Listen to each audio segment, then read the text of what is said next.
Abooluganda amanya bulamu Vicky na Bukeera kayimba kagamba abakulembera omwoyo wa Katonda. Be baana ba Katonda. Abakulembera omwoyo wa Katonda, be baana ba Katonda. Abakulembera omwoyo wa Katonda, be baana ba Katonda. Naffe nga chain breakers, y'engombo yaffe. Naffe nga chain breakers, y'engombo yaffe. Abakulembera omwoyo wa Katonda, be baana ba Katonda.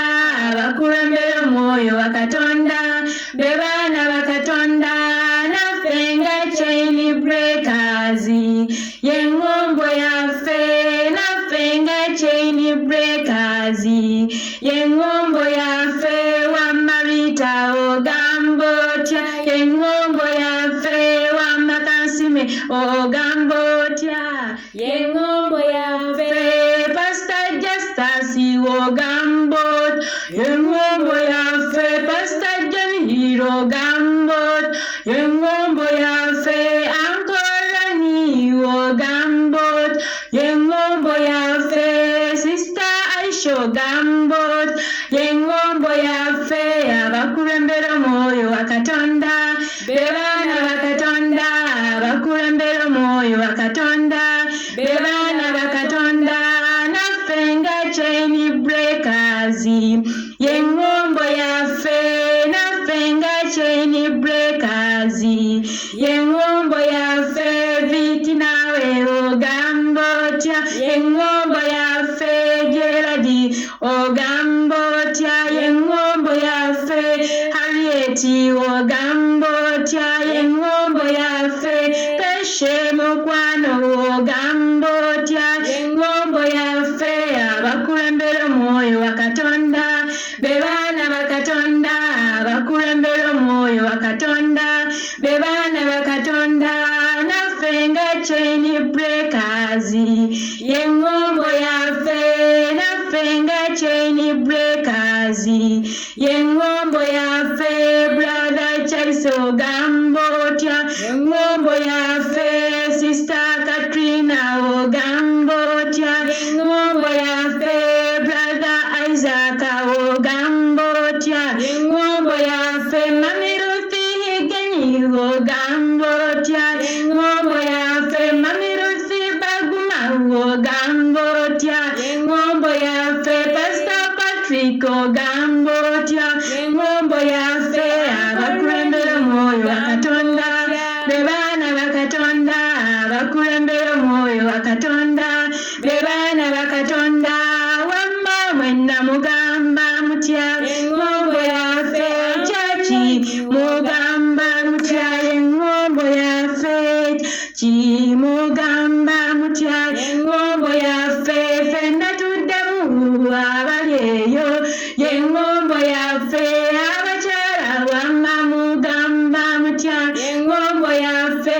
Abaami mugamba mutya, y'engombo yaffe. Abaana mugamba mutya, y'engombo yaffe. Abakulembera omwoyo wa Katonda, be baana ba Katonda. Abakulembera omwoyo wa Katonda, be baana ba Katonda. Naffe nga chain breakers, y'engombo yaffe. Naffe nga chain breakers, y'engombo yaffe. Kale buli aweereza kulembere omwoyo. Kale buli ayimba ayimbire mwoyo. Kale buli eyegayirira eyire mwoyo. Abakulembera omwoyo wa Katonda, Be baana ba Katonda. wamma abakulembera omwoyo wa Katonda, be baana ba Katonda. Naffe nga chain breakers, y'engombo yaffe. Aba Morning Glory mugamba mutya, y'engombo yaffe. Wamma mu Marriage Talk mugamba mutya, y'engombo yaffe. Business Forum mugamba mutya, y'engombo yaffe. Lancha wamwena mugamba mutya, y'engombo yaffe. Kulembera omwoyo wa Katonda, be baana ba Katonda. Abakulembera omwoyo wa Katonda, be baana ba Katonda. Naffe nga chain breakers, y'engombo yaffe.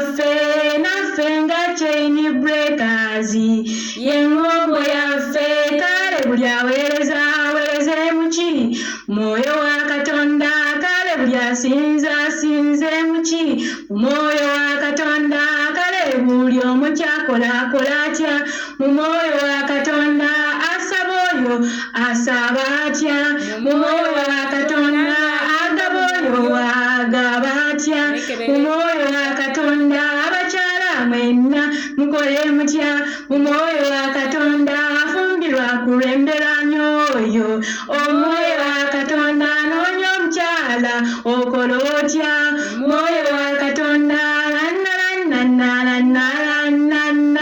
wa Katonda, abakyala mwenna mwoyo wa Katonda, yaboyo atukulembera wa Katonda, mwepositioninge mu mwoyo wani mwoyo wa Katonda, olwo nno we tunakola tutya we tunawangula.